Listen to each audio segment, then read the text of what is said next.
I want to introduce you to Vade Seeterram. Vade, how are you this morning? I'm fine, thanks. How are you? I'm doing good.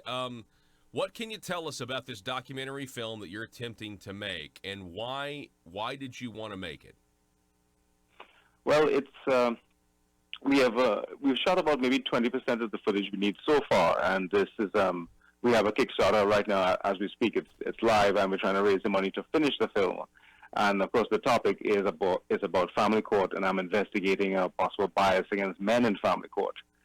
As to why I wanted to do it is basically because I did feel this pull after many years of myself growing up as a teenager, growing up and hearing that I had some older cousins who had been through a tough divorce. I had no idea what that meant at the time, but now I'm 45 years old, and years ago when I stumbled on this topic, I've had some I have some friends who have been through divorce, and they told me firsthand that without getting into to make a long story short, it is no fun to say the very least.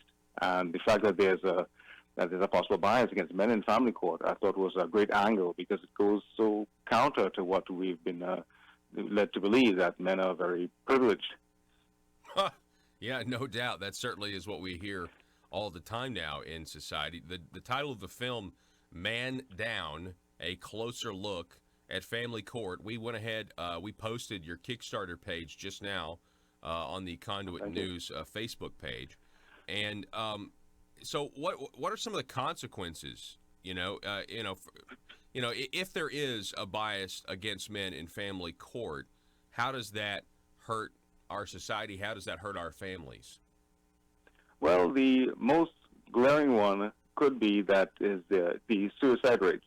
The suicide rates for men after divorce versus women after divorce.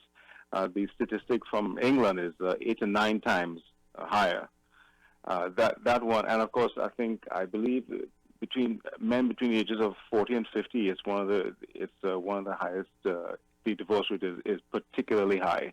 Wouldn't surprise me that's maybe the time when a lot of men do get divorced. But the effects of fatherlessness in the families. I mean, we know now there's a great book by Paul Harrell, Do Fathers Matter? And we know now that when fathers are not in the lives of, not in their children's lives in a fairly integral way, it does lead to, there's a higher chance of teen pregnancy, there's a higher chance of boys getting involved in gangs, there's a higher chance of boys committing violent crimes. Also, the high school dropout rate is higher. Across the board, two-parent families usually fare quite well. So those are just two of the main ones, I would say. Yeah, absolutely. And what is this phrase, this acronym MGTOW mean, and what is that all about? Well, I didn't know this myself. I stumbled upon a men's rights website years ago, and somewhere in my research, I saw this thing called MGTOW, MGTOW, and it stands for Men Going Their Own Way. It belongs to it. I would say they are mostly online, but it belongs to a group of men who say it's not worth it to get married. It's just better to stick to your job and make whatever money you can, and don't be involved in relationships. Don't get married. Don't have kids. You have your guy friends, and that's that. Basically, yeah. Well, that sounds like a terrible existence. but Well, but to be quite frank, go ahead. yeah. To be quite frank, I think if you're a man who has been divorced 2 and 3 times, and you, as the phrase goes, alienated from your kids, this is your parental alienation. It does happen to you so many times. I think no one would blame that person, any man or woman, from saying, listen, I'm done with marriage, because at least you tried it a few times. Yeah. But there are some young men who are part of MGTOW, and I think that's it. It's really unfortunate. I mean, if you're young man in your 20s, you have the whole life ahead of you. But maybe your experience has been that you've seen your dad, maybe some uncles, older cousins, maybe your older friends go through it, and you say, no way, not me.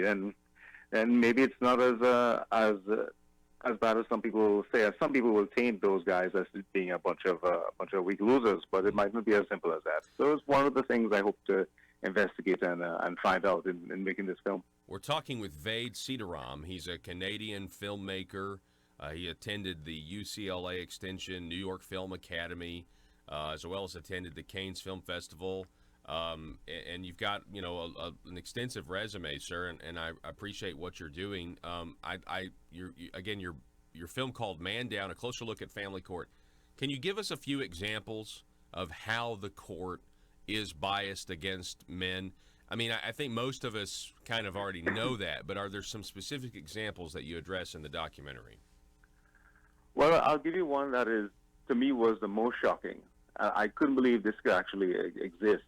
I stumbled upon an issue called paternity fraud, and when I looked this up, I still couldn't believe it. Paternity fraud is a situation where a father has realized he's been raising a child, and he realizes that he is not the biological father of the child he is raising.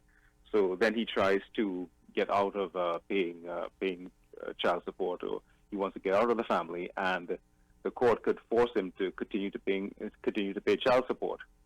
Now, what the law, for example, in California, I believe when you become a dad, you have to go through, you have to sign a piece of paper that says, yes, I'm the father, and I will not question. I think you're also signing away your right to question paternity, but up to, I think now it's been extended to 2 years.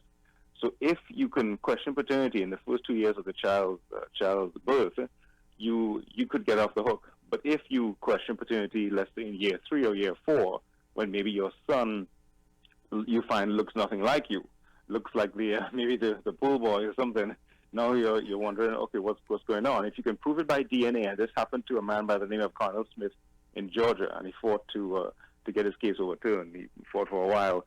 He proved by DNA he was not the father of the child he was raising, and the court still ordered him to pay child support. Wow.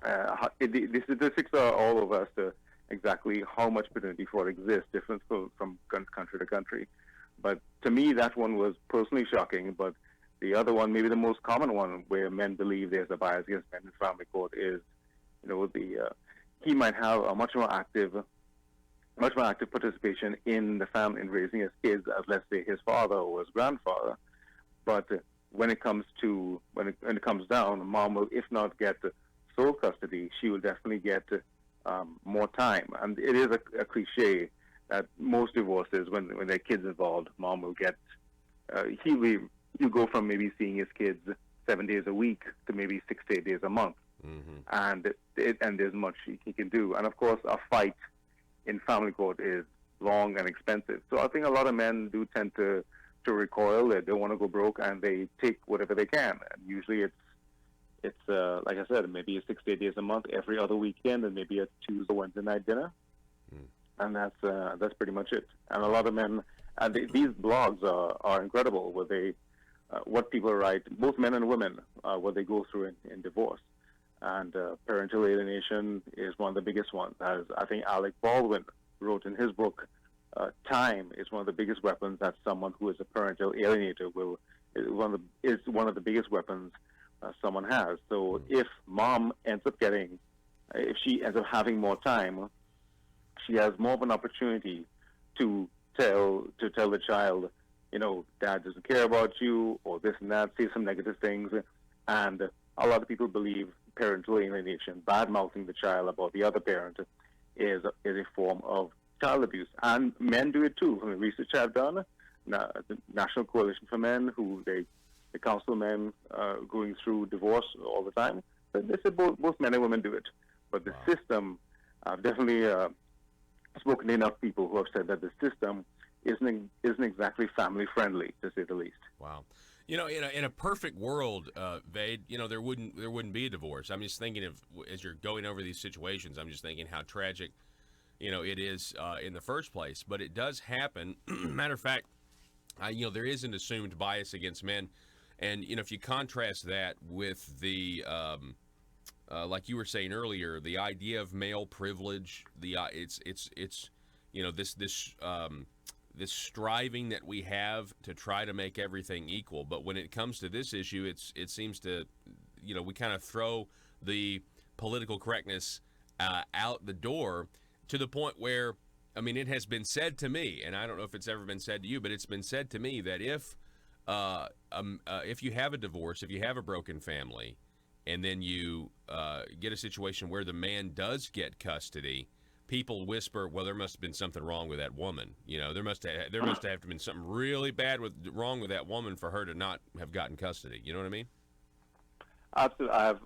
The people I've spoken to, just lay people, I meet them every once in a while, and of course we get to the basic question. So what do you do? And when I tell them what I do on the story I'm making in this documentary, they often tell me the exact same thing. Yeah, it wouldn't surprise me if there is a bias against men in family court, because I do think, people do think, just as you say, if you hear a couple is getting divorced and dad, he gets custody of the kids, people think, man, she must have done something bad. Yeah. It is a common belief, I think.